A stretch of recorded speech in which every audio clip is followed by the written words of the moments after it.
estamos celebrando 39 años de carrera musical sobre los escenarios. Algunos dicen que un poquito más, pero bueno, eso lo vamos a dejar ahí un poco al criterio de nuestro invitado de hoy. Y 59 años de vida, o sea, ya el próximo año va a ser el año 60. Así es. Y el año 60 ya es un paso a la juventud. La flor de la vida. La flor de la vida. Entonces, tenemos aquí a Eduardo y tenemos aquí el recuerdo y tenemos aquí la memoria de Daniel Biglietti, que casualmente estuvo en Chile en las últimas semanas antes de su fallecimiento, cantando en su concierto en el Café de las Artes. ¿Qué significó para ti saber esa misma noche el fallecimiento de Biglietti? Tú lo conociste, estuviste con él en el exilio, estuviste con él en Chile. Era un hermano, prácticamente. Era una especie de padre, fíjate, porque los artistas que nos criamos en la dictadura, yo empecé el año 78, yo marco esa fecha porque fue la primera vez que recibí un sueldo pequeño, obviamente, ahí en la parroquia universitaria, por cantar. Entonces es una carrera, ahí empieza la cosa profesional, el 78. Entonces, el próximo año voy a cumplir 40 años. Y el año 80, 2 años después, yo era un joven, 21 años tenía, estaba empezando a hacer mis primeras armas trovadorescas. Fui a Europa, un poco agotado del mundo de la dictadura. Yo estudié periodismo en la Católica, que era un ambiente muy claustrofóbico, muy duro. Entre otros profesores teníamos al cura Medina, al que fue después cardenal, y que entronizó a Ratzinger fascinado porque era el encargado del Santo Oficio, el cura Medina, en el Vaticano. Era uno de nuestros profesores, imagínate el ambiente. Entonces yo hice 2 años y medio de periodismo y me fui, dejé la universidad y me empecé a dedicar a la música, a la trova. Y el año 80, como te decía, muy joven, en mi comienzo, a través de Isabel Parra y de otros amigos que fui haciendo allá en París, donde yo llegué, fundamentalmente llegué al mundo francófono, me invitaron a el festival de la Rote Lieder, la canción roja, en Alemania, en Berlín del Este. Y en Berlín del Este, la programación, yo canté en un par de escenarios, 2 o 3 escenarios, pero el recuerdo más emotivo que tengo, a mis 21 años, fue de cantar a dúo con Daniel Biglietti en el Berliner Ensemble, que es el teatro que fundó Brecht, nada menos, en Berlín. Y ahí nos conocimos. Imagínate, eso fue hace 37 años, el año 80. Y de ahí nos seguimos viendo en varias oportunidades, menos de las que yo hubiera querido, obviamente porque era un personaje tan entrañable. Para mi gusto, de los grandes trovadores que ha tenido Latinoamérica, porque Biglietti es esa imagen del artista que con su guitarra y con su voz llena el escenario. Que no son muchos en el mundo moderno, en el mundo postmoderno, como llaman ahora, en fin.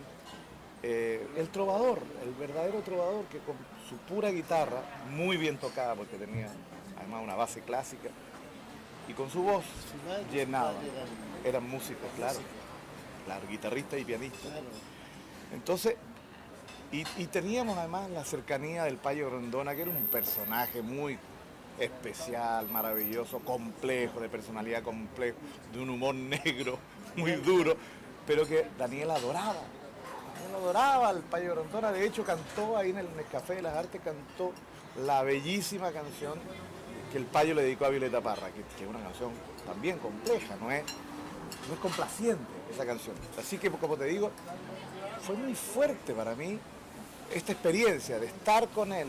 Él llegó al mesón, bajándose del avión, cantó una canción 2 semanas antes del recital en el Nescafé, me invitó a cantar una canción en el Nescafé y una semana, 10 días después, se muere. O sea, el mismo mes todo pasó, ¿te fijas?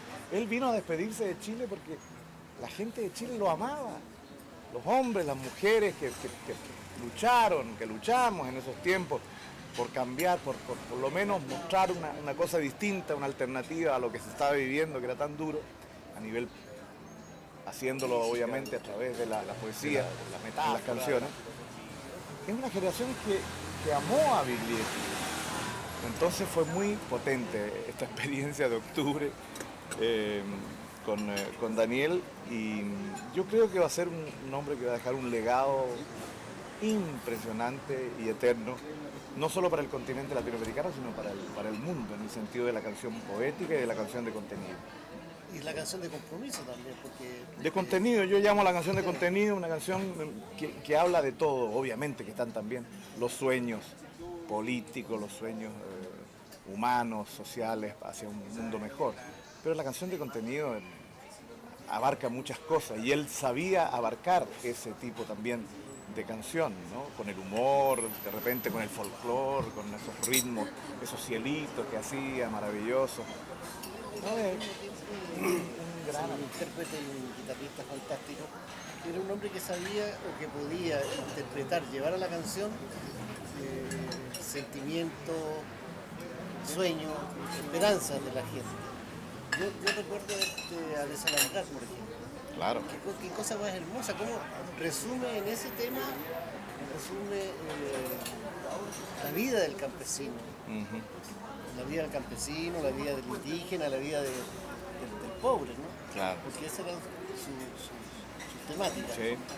Ahora, a mí una de las canciones que más me impacta de Daniel, siempre me ha impactado, es esa: que lejos está mi tierra y sin embargo que cerca es que existe un territorio donde la sangre se mezcla.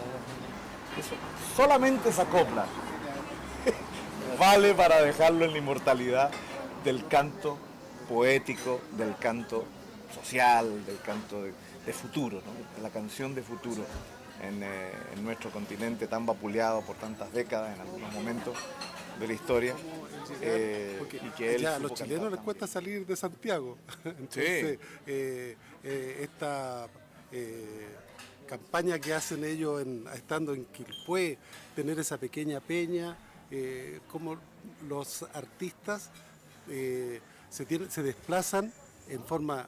en el fondo nosotros en Santiago no sabemos con qué frecuencia, claro. No sabemos qué es lo que pasa fuera de Santiago, en ese ámbito, me refiero a restaurantes, peñas, y pensar a Biglietti en un pequeño restaurante en Quilpué, de repente es como decir, eso no sucedió. Pero eso habla muy bien de su visión del contacto con la gente, de Daniel. Además son encantadores, esa gente de Ettore Pruzzo y su señora y todo el equipo de Fratelli. Yo quería ir, pero tenía que cantar ese día, porque es muy agradable. Yo he cantado varias veces ahí y siempre se crea una onda muy, muy especial. Pero hay que pensar que la última gira de Biglietti ha sido esta gira que hizo en Chile, que fue una pequeña gira, pero que significó el Teatro Municipal de Valparaíso, significó el Fratelli Amici de Quilpué, significó la Casa de la Cultura de La Pintana, el Mesón, con una canción que yo le agradezco que haya llegado, porque fue maravilloso reencontrarse con él y tener la posibilidad después de cantar en ese último concierto en el Nescafé de las Artes, en que estuvo gente como la Isabel Parra. Imagínate la historia de Isabel con Daniel, que se conocen hace miles de años. Richard Beltrán del Ventisca, Max Berrú también, que se conoce hace muchos años. Pancho Villa, que es de la nueva generación de trovadores, con su mujer que canta bellísimo, la Patti Carmona. En fin, fue Joaquín Figueroa. Fue muy bonito eso, y que él se despidiera de los escenarios. Creo que después hizo un pequeño concierto en Las Piedras, en una localidad de Uruguay, llegando a su país, y ahí se nos fue. Entonces, es muy potente como señal, como sincronía, ¿no? Para la gente que piensa, que cree en estas cosas más mágicas de la vida. Yo creo en la sincronía. Por algo, Daniel Biglietti se despidió de los escenarios en esta pequeña gira chilena. Él tenía un cariño por Chile, y los chilenos y las chilenas que lo han escuchado que han sido acompañados en los tiempos más duros por su canto, en Chile y en el exilio y en toda Latinoamérica, pudieron estar con él, pudieron acompañarlo, pudieron escucharlo. Era un hombre que, siendo que tenía un compromiso, obviamente, muy claro, muy fuerte, por su historia, por la historia de su país, ¿no? Trágica como la nuestra en los años 70, 80. Sin embargo, era un hombre que tenía también un alto concepto de lo que es la obra artística. Entonces, él reconocía, por ejemplo, entre sus pares al Payo Grondona, que era tan complejo como persona, complejo en muchos aspectos, pero que hacía unas canciones bellas, que usaba el humor, que usaba la paradoja, que le gusta tanto al mundo francófono, que yo he tratado de difundir, ¿no? Con Brassens, con Gainsbourg, con Bobby Lapointe, que no son muy conocidos en Chile, y que son esta canción más crítica francesa. Bueno, Daniel tenía esa visión, y eso es lo que yo siempre también he respetado y he querido. Te voy a leer un par de décimas, una que hice cuando él llegó al Mesón. Te fijas, al día siguiente él llegó con su productor, con Roberto Stirling, a cenar, y vieron el concierto. Dice la primera: Daniel Biglietti, querido maestro, gran emoción que llegaras al Mesón con tu canto estremecido. Orgulloso me he sentido, pues me invitaste cordial a un saludo musical que haré en un par de semanas, feliz, con todas las ganas, en tu hermoso recital. Canté anoche Guricito como sencillo homenaje a tu repentino viaje que te lleva al infinito. Daniel Biglietti, bendito trovador, siempre errabundo, inteligente, profundo, guitarrista magistral, te llora el pueblo oriental y te aplaude todo el mundo. Mi nombre es Miguel González.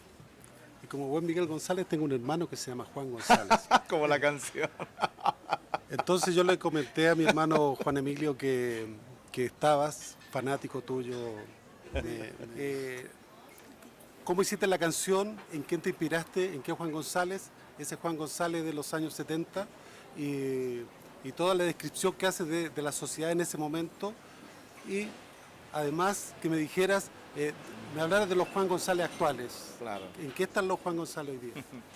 Yo siento que fue una canción, como que fue la chispa que encendió la canción alternativa mía de esos años, que después salió con Navidad, con El hombre de una fecha, que fueron posteriores. Sí. Juan González el año 77, imagínate, tiene 41 años, 40 años tiene esta canción ya. Yo la compuse el 77, estaba en primer año de periodismo en la Católica. Y bueno, yo cantaba ya en festivales poblacionales, en festivales parroquiales. Hay que recordar que en esos tiempos, gracias al cardenal Silva Enríquez, ciertos ámbitos de la iglesia, no todos obviamente, pero en ciertos ámbitos de la iglesia se podía cantar, había una cierta libertad ahí, por lo menos, para inventar cosas. Y ahí yo conocí mucha gente en el mundo poblacional, en el mundo de los sindicatos, donde cantaba yo como un novel trovador, y surgió esta canción. Te fijas, una noche, fue a las 2 de la mañana, salió, y vino la letra enseguida, boom, de un solo suácate. Como te digo, fue una de las primeras canciones que yo compuse. ¿Cuánto vale Juan González? Vale Vale Juan más González? que esos señores que inauguran hospitales. Vale más que presidentes y reyes y generales. Y yo la cantaba así, ¿eh? Y hay gente que me decía, pero, oye, ten cuidado. ¿No te da miedo? qué sé yo. Éramos bien locos en el fondo, éramos muy jóvenes, con ganas de decir cosas que no se decían, que sentíamos que en la radio, en la televisión, nadie las decía, obviamente. Y había una necesidad de expresar. Yo nunca militaba en ningún partido político, ni ahora tampoco, pero... Te pasamos la ficha.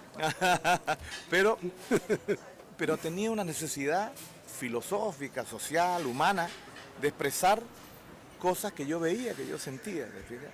Al hombre común y corriente de Exactamente. ese entonces. Y esta canción, por esas sincronías locas, en los años 80, se grabó en Uruguay, el país de nuestro gran Daniel Biglietti, por el Grupo Universo. Y ellos le pusieron al final mariscales, en vez de general, en el último coro le pusieron mariscales. Y yo la seguía cantando con generales, y bueno, era una canción que despertaba mucha pasión, había gente que se enojaba, mi propia familia, mi familia es bastante conservadora, no iban a mis recitales, muchos de ellos no iban casi por esa canción. Yo me acuerdo, en Valparaíso me tocó cantar para la Federación de Estudiantes de la Universidad Santa María, y estaba el viejo Huerta, el almirante, el rector en primera fila, y yo empecé a cantar Juan González. Yo tenía que cantar mis canciones, el hombre de una flecha, Juan González, y se fue el viejo, se retiró el viejo. Y después me contaron, bueno, todo lo que significó eso y las polémicas, en fin. Eran tiempos complejos, de fija, eran tiempos duros. ¿Y el Juan González actual? Y el Juan González actual, yo creo que hay bastantes cosas semejantes.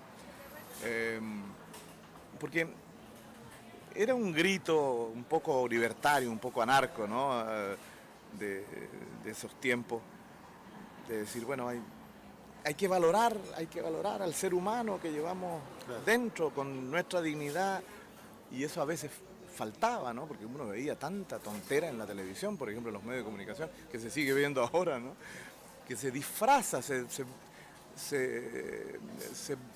muchas veces la televisión y los medios de comunicación se burlan, por ejemplo, del campesino, aparecen caricaturas del campesino, que dice, me fui al espejo a mirar y le dije a mi reflejo, yo voy a entrar al espejo y tú saldrás a cantar. Él de un modo singular me sonrió y esto le oí, tú siempre has estado aquí y yo siempre he estado afuera, lo que pides no es quimera, toda la vida fue así. Y otro dice, porque hace poco fue mi santo, en octubre fue mi santo, ¿no?